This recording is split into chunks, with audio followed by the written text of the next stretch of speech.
নমস্কার সকলকে Utpal shed word চ্যানেলে স্বাগত। আমি উৎপল তোমাদের সাথে। আজকের ভিডিওতে আমরা আলোচনা করব ক্লাস 8-এর জেন ইওলেনের লেখা দ্য উইন্ড ক্যাপ গদ্যাংশের দ্বিতীয় ইউনিটটি নিয়ে। প্রথমে দ্বিতীয় ইউনিটটির প্রতিটি লাইনের বাংলা অনুবাদ ও ব্যাখ্যা করব, তারপরে দ্বিতীয় ইউনিটের শেষে যে প্রশ্নগুলো অ্যাক্টিভিটিগুলো আছে তার উত্তর নিয়ে ডিটেলস আলোচনা করব। তাই তোমরা ভিডিওটা স্কিপ না করে প্রথম থেকে শেষ পর্যন্ত অবশ্যই দেখবে। আর যারা আজ আমার চ্যানেলটা প্রথম দেখছো বা চ্যানেলটা এখনও সাবস্ক্রাইব করোনি, তারা অবশ্যই চ্যানেলটা সাবস্ক্রাইব করে পাশে থাকা বেল বাটনটা প্রেস করবে, যাতে পরের ভিডিওগুলো আপলোড করার সাথে সাথে তোমাদের কাছে নোটিফিকেশন পৌঁছে যায়। আগের ভিডিওতে আমরা দ্য উইন্ড ক্যাপ গদ্যাংশের প্রথম ইউনিটটার প্রতিটি লাইনের বাংলা অনুবাদ ও ব্যাখ্যা করেছি এবং প্রথম ইউনিটের শেষে অ্যাক্টিভিটি 1, 2 এবং 3 এই তিনটে অ্যাক্টিভিটির যে উত্তরগুলো হবে তা নিয়ে ডিটেলস আলোচনা করেছি। যারা আগের ভিডিওটা দেখোনি তাদের জন্য আমি ডেসক্রিপশন বক্সে আগের ভিডিওর লিঙ্ক দিয়ে দিচ্ছি, তোমরা অবশ্যই তোমাদের সময় মতো দেখে নিও। চলো শুরু করা যাক আজকের বিষয়। Since you put me on your head like a hat, যেহেতু তুমি আমাকে রেখেছিলে তোমার মাথায় একটা টুপির মতো করে, টু কিপ মি শেপ, আমাকে নিরাপদে রাখার জন্য। I shall give you a different kind of cap in return, আমি তোমাকে তার বিনিময়ে দেব একটা অন্য ধরনের টুপি। The kind sailors most desire, দেখো এখানে কাইন্ড মানে টাইপ, মানে যে রকমের টুপিটা নাবিকেরা চেয়ে থাকে, নাবিকেরা আকাঙ্ক্ষা করে থাকে যে টুপিটা পেতে। কিরকম টুপি পরীক্ষায় প্রশ্ন পড়ে? A cap full of wind, একটা টুপি যেটা বাতাসে পরিপূর্ণ, যে বাতাসে পরিপূর্ণ বা বাতাস ভরা এক টুপি। But there is one warning, কিন্তু একটা সতর্কতা আছে, খুব ভালো করে মনে রাখতে হবে। এটা প্রশ্ন হিসাবে পড়ে যে টুপিটার সতর্কতাটা কি ছিল। দেখো সতর্কতাটা হচ্ছে no human hand will ever be able to take it off, কোনো মানুষের হাত এটা কখনো খুলতে পারবে না। মানে টুপিটা যদি একবার কেউ পরে ফেলে তখন কোনো মানুষ সেই টুপিটাকে আর মাথা থেকে খুলতে পারবে না, এটা হচ্ছে সতর্কতা। দেন উইথ এ ব্লিঙ্ক, তারপর চোখের এক পলকেই, দ্য ফেয়ারিম্যান ডিসঅ্যাপিয়ার্ড, ওই পরিমানুষটা অদৃশ্য হয়ে গেল, living a striped cap behind, একটা ডোরাকাটা টুপিকে ফেলে রেখে। ইয়ং জন, ছোট John, put the cap on his head, তার মাথায় টুপিটা পরে নিল, অ্যান্ড র্যান হোম, দৌড়ে বাড়ি গেল, টু টেল হিজ মাদার, তার মাকে বলতে যে দেখো একটা পরি এরকম একটা কচ্ছপ থেকে একটা পরি মানুষে পরিণত হয়েছিল, সে আমাকে একটা এরকম উইন্ড ক্যাপ দিয়ে গেছে। তার মাকে বলার জন্য সে দৌড়ে বাড়ি গেল। No good will come of the wind cap, she said, সে বলল এই হাওয়া টুপি থেকে ভালো কিছু হবে না, যে এটা আমাদের কোনো কাজে লাগবে না। But the lad would have none of her cautions, কিন্তু ছেলেটি কোনো সতর্কতা শুনতে আর রাজি নয়, যে ছেলেটি তার মায়ের কোনো সতর্কতা শুনতে আর রাজি ছিল না। দ্য ভেরি নেক্সট ডে, পরের দিন, putting on the sailor's cap, ওই নাবিকের টুপিটা পরে, মানে যেটা wind cap, he ran off to the sea, সে দৌড়ে গেল সমুদ্রে। On seeing a ship anchored, একটা জাহাজকে নোঙর করা দেখে, নিয়ার দ্য শোর, সৈকতের কাছে, যে সৈকতের কাছে একটা জাহাজকে নোঙর করা দেখে, হি রিকোয়েস্টেড দ্য ক্যাপ্টেন, সে অনুরোধ করলো ওই জাহাজের যে প্রধান নাবিক তাকে, টু টেক হিম অ্যালং, তাকে সঙ্গে নিতে। Das began his first ever C voice, এভাবেই শুরু হয়েছিল তার প্রথম সমুদ্রযাত্রা। ওয়েল, হ্যাঁ, the wind cap worked as the fairy had said, বাতাস টুপিটা সেরকমই কাজ করেছিল যেমনটা পরি বলেছিল। Bat that one condition prevailed, কিন্তু একটা সতর্কবার্তা থেকেই গিয়েছিল। Now that was both bad and good, যে সতর্কবার্তাটা খারাপও ছিল এবং ভালোও ছিল। মানে ওই সতর্কবার্তার মধ্যে যে কোনো মানুষের হাত ওটা কোনোদিনও খুলতে পারবে না, এই শর্তটার মধ্যে ভালোও লুকিয়েছিল আবার খারাপ জিনিসও লুকিয়েছিল। পরীক্ষায় পড়বে ওই কন্ডিশন শর্তে কি ভালো ছিল বা কি খারাপ ছিল। দেখো, ইট ওয়াজ ব্যাড, এই শর্তটা কন্ডিশনটা খারাপ ছিল, বিকজ কারণ John could neither take his cap off before his captain, John তার টুপিটা খুলতে পারবে না ক্যাপ্টেনের সামনে। আমরা জানি আমাদের সিনিয়র কাউকে সম্মান জানাতে গেলে টুপি খুলে সম্মান জানাতে হয়, তাহলে জন যখন তার ক্যাপ্টেনের সামনে যাবে তাকে সম্মান জানানোর জন্য কিন্তু সে টুপিটা খুলতে পারবে না। নর অ্যাট বেড টাইম, অথবা যখন সে শুতে যাবে বিছানাতে তখনও কিন্তু সে টুপিটাকে খুলতে পারবে না, কারণ কন্ডিশনটা এইটা যে টুপিটা একবারটি জন পরে নেবার পর কোনো মানুষের হাত সেটাকে আর খুলতে পারবে না। কিন্তু অন্য কোনোভাবে খোলা যাবে কিনা সেটা আমরা এখনো জানি না, দেখা যাক, পরে দেখতে পাওয়া যাবে যে অন্য কোনোভাবে টুপিটা খোলা যায় কিনা। অ্যান্ড ইট ওয়াজ গুড, আর এটা ভালো ছিল, বিকজ কারণ neither could he lose the cap, সে টুপিটা কোনোদিনও হারাবে না, nor could it be stolen from him, আর কেউ এটা তার কাছ থেকে চুরিও করে নিতে পারবে না, স্বাভাবিক, কারণ ওটা তো মাথা থেকে খুলতেই পারবে না। তাই টুপিটা হারাবারও ভয় নেই, যেহেতু এটা একটা গিফটেড ক্যাপ, একটা উইন্ড ক্যাপ, যেটা সেলাররা ডিজায়ার করে থাকে। তাই এই দুটো ছিল তার প্লাস পয়েন্ট, যে টুপিটা সে কোনোদিনও হারাবে না, অথবা কেউ তার কাছ থেকে টুপিটা চুরিও করতে পারবে না, ছিনিয়েও নিতে পারবে না।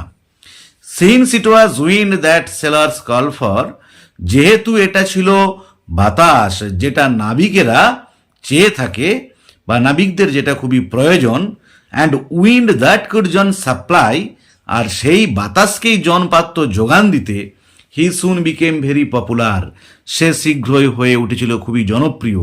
কারণটা কি পরীক্ষায় পড়বে? কারণ he could supply the wind, কারণ সে বাতাস যোগান দিতে পারত, এটা ছিল জনের বিশেষত্ব। তাই সে খুব জনপ্রিয় হয়ে উঠেছিল, খুবই পপুলার হয়ে উঠেছিল অন্য নাবিকদের থেকে বা অন্য যারা জাহাজে ছিল তাদের কাছে। When he twisted the cap, যখন সে টুপিটাকে বাঁকাতো, he could summon the east wind আর দ্য ওয়েস্ট উইন্ড, সে ডেকে হাজির করতে পারত পূব এবং পশ্চিমের বাতাসকে। তাহলে টুপিটাকে বাঁকানো বা মুড়া মানেই পশ্চিম এবং পূবের বাতাস বইতে শুরু করত। এটাও কিন্তু পরীক্ষায় পড়ে যে সে কিভাবে পূব পশ্চিমের বাতাসকে ডাকতে পারত। এবার দেখো, he could also turn it to call both the north as well as the west wind, আর সেটাকে ঘোরাতে পারত, মানে টুপিটাকে যদি ঘোরাতো তাহলেই ডাকা হতো উত্তর এবং দক্ষিণের বাতাসকে। তাহলে যখনই সে টুপিটাকে একটু ঘুরিয়ে দিত তখনই উত্তর এবং দক্ষিণ দিক থেকে বাতাস বইতে শুরু করত। দ্য ক্যাপ্টেন উড দেয়ারফোর, সেহেতু ওই ক্যাপ্টেন, জাহাজের প্রধান নাবিক, never part with his prized sailor, কখনোই তার এই মহামূল্যবান নাবিকটাকে ছাড়েনি। এখানে প্রাইজড মানে হচ্ছে gifted, valuable, and let him assure, তাকে কখনো সৈকতে যেতে দেয়নি, মানে স্থলভাগে যেতে দেয়নি। দেখো এখানটাও প্রশ্ন পড়ে যে কতদিন জন স্থলভাগে পা দেয়নি।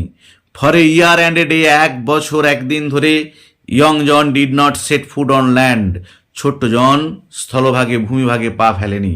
যে 1 বছর 1 দিন পেরিয়ে গেল সে ওই জাহাজে করে নদী সমুদ্রে ঘুরে বেড়াচ্ছে। He saw nothing but the churning of the waves, সে ঢেউয়ের প্রচণ্ড আলোড়ন ছাড়ার কোনো কিছুই দেখেনি। শুন শীঘ্রই, there grew in his heart, তার হৃদয়ে জন্মেছিল এ স্ট্রং ডিজায়ার, একটা জোরালো আকাঙ্ক্ষা, একটা জোরালো ইচ্ছা জন্মালো, টু সি দ্য ল্যান্ড, স্থলভাগকে দেখার জন্য। তাহলে এখন আমরা ইউনিট 2 এর প্রতিটি লাইনের বাংলা অনুবাদ করে ফেললাম। এরপর দেখো ওয়ার্ড নেস্টে কতগুলো ইম্পর্টেন্ট ওয়ার্ড দেওয়া আছে এই টেক্সট থেকে এবং তার মিনিংগুলো দেওয়া আছে। ব্লিঙ্ক মানে হচ্ছে open and shut the eyes very quickly, যে চোখে যেটাকে পলক বলা হয়। কাসন্স মানে হচ্ছে ওয়ার্নিং, সতর্কতা। অ্যাঙ্কর্ড মানে held a ship firmly in position, একটা জাহাজকে শক্ত করে দাঁড় করিয়ে রাখা। প্রিভেল মানে এক্সিস্টেড, যেটা বিরাজ করা। টুইস্টেড মানে bent into a particular shape, একটা নির্দিষ্ট আকারে বাঁকানো। সামন মানে অর্ডার টু অ্যাপিয়ার, কাউকে আদেশ করা হাজির হওয়ার জন্য। প্রাইজড মানে ভেরি ভ্যালুয়েবল, খুবই মূল্যবান। অ্যাশোর মানে কাম অন ল্যান্ড, স্থলভাগে আসা। আর চার্নিং মানে মুভিং ভায়োলেন্টলি, মানে আলোড়ন সৃষ্টিকারী। দেখো এরপর আমি অ্যাক্টিভিটি 4-তে যে প্রশ্নগুলো আছে তার উত্তর নিয়ে ডিটেলস আলোচনা করব। দেখো কি বলা আছে, complete the following sentences with information from the text, নিচের বাক্যগুলোকে পূরণ করো তথ্য নিয়ে। কোথা থেকে তথ্য নিয়ে? টেক্সট থেকে, অনুচ্ছেদ থেকে, আমাদের পাঠ্যাংশ থেকে তথ্য নিয়ে পূরণ করতে হবে। দেখো এরটা কি বলেছে, the cap that sailors most desire, যে টুপিটা নাবিকেরা চেয়ে থাকে, উত্তর হবে ইজ দ্য উইন্ড ক্যাপ, সেটা হচ্ছে বাতাস টুপি। বিয়েরটা দেখো, seeing a ship anchored near the শোর, একটা জাহাজকে সৈকতের কাছে নোঙর করা দেখে, উত্তর হবে John requested the captain to take him along. সিয়েরটা দেখো, বাই টুইস্টিং দ্য ক্যাপ, টুপিটাকে মুড়ে দিয়ে, জন কুড সামন, জন ডাকতে পারত বা ডেকে হাজির করাতে পারত the east wind and the west wind, পূব এবং পশ্চিমের বাতাসকে। ডিয়েরটা দেখো, John desire to see the land, জনের খুবই ইচ্ছা হয়েছিল, আকাঙ্ক্ষা হয়েছিল স্থলভাগকে দেখার। বিকজ, কারণ, he did not set foot on land for a year and a day, যে 1 বছর 1 দিন ধরে সে স্থলভাগে পা ফেলেনি। দেখো এরপর আমরা অ্যাক্টিভিটি 5-এ যে প্রশ্নগুলো দিয়ে আছে তার উত্তর নিয়ে আলোচনা করব। দেখো অ্যান্সার দ্য ফলোয়িং কোয়েশ্চেন, নিচের প্রশ্নগুলোর উত্তর দাও। প্রথমেরটা আছে, why did the fairy man offer John the wind cap, যে কেন ওই পরিমানবটা জনকে বাতাস টুপিটা দিয়েছিল। দেখো আমি উত্তরটা বলে দিচ্ছি। The fairy man offered John the wind cap because John put him on his head like a cap to keep him safe. কি না, জন তার মাথায় তাকে টুপির মতো রেখেছিল নিরাপদে রাখার জন্য। আবার বলছি, the fairy man offered John the wind cap because John put him on his head like a cap to keep him safe. বিয়েটা দেখো, what was the condition that was associated with the wind cap. কোন শর্তটা ওই বাতাস টুপির সাথে সংযুক্ত ছিল? দেখো উত্তরটা হবে, the condition that was associated with the wind cap was that, শর্তটা যেটা ওই বাতাস টুপির সাথে সংযুক্ত ছিল সেটা হলো যে no human hand could take off the cap, কোনো মানুষের হাত টুপিটা খুলতে পারবে না।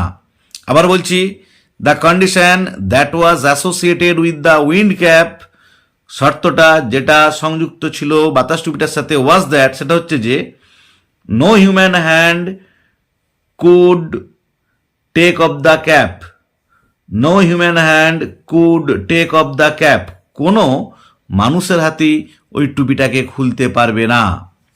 সেটা দেখো, why did John become popular with the sailors, John কেন জনপ্রিয় হয়ে উঠেছিল নাবিকদের মধ্যে? তাহলে উত্তর হবে John became popular with the sailors, John জনপ্রিয় উঠেছিল নাবিকদের মধ্যে বিকজ, কারণ he could summon wind from the every direction, সে পারত বাতাসকে ডেকে হাজির করতে সব দিক থেকেই। আবার বলছি, John became popular with the sailors, John জনপ্রিয় হয়ে উঠেছিল নাবিকদের কাছে বিকজ, কারণ হি কুড সামন উইন্ড, সে ডেকে হাজির করতে পারত বাতাসকে ফ্রম এভরি ডিরেকশন, প্রত্যেকটা দিক থেকে, যে সব দিক থেকেই জন বাতাস ডেকে হাজির করতে পারত। তাহলে আজকের ভিডিওতে আমরা ক্লাস 8-এর লেসন 1 দ্য উইন্ড ক্যাপ গদ্যাংশের দ্বিতীয় ইউনিটটার প্রতিটি লাইনের বাংলা অনুবাদ ও ব্যাখ্যা করলাম, এবং এই ইউনিটের শেষে যে অ্যাক্টিভিটিগুলো ছিল তার উত্তর নিয়ে ডিটেলস আলোচনা করলাম। আর আগের ভিডিওতে আমরা প্রথম ইউনিটটার প্রতিটি লাইনের বাংলা অনুবাদ ও ব্যাখ্যা করেছি এবং অ্যাক্টিভিটি 1, 2 এবং 3 এই তিনটে অ্যাক্টিভিটির উত্তর নিয়ে ডিটেলস আলোচনা করেছি। যারা আগের ভিডিওটা দেখোনি তাদের জন্য আমি ডেসক্রিপশন বক্সে আগের ভিডিওর লিঙ্ক দিয়ে দিচ্ছি, তোমরা অবশ্যই তোমাদের সময় মতো দেখে নিও। আর আমি এছাড়াও গ্রামারের narration change, voice change, article ব্যবহার, প্রিপোজিশনের ব্যবহার, ক্লজ, ফ্রেজ এর উপর অলরেডি ভিডিও আপলোড করেছি, তোমরা আমার প্লে লিস্টে গিয়ে অবশ্যই এগুলো দেখবে। ভালো থেকো, ধন্যবাদ। দেখা হবে পরের ভিডিওতে। পরের ভিডিওতে আমরা তৃতীয় পার্টটা মানে বাকি অংশটুকুর প্রতিটি লাইনের বাংলা অনুবাদ ব্যাখ্যা করব এবং এর শেষে যে প্রশ্নগুলো আছে তার উত্তর নিয়ে ডিটেলস আলোচনা করব।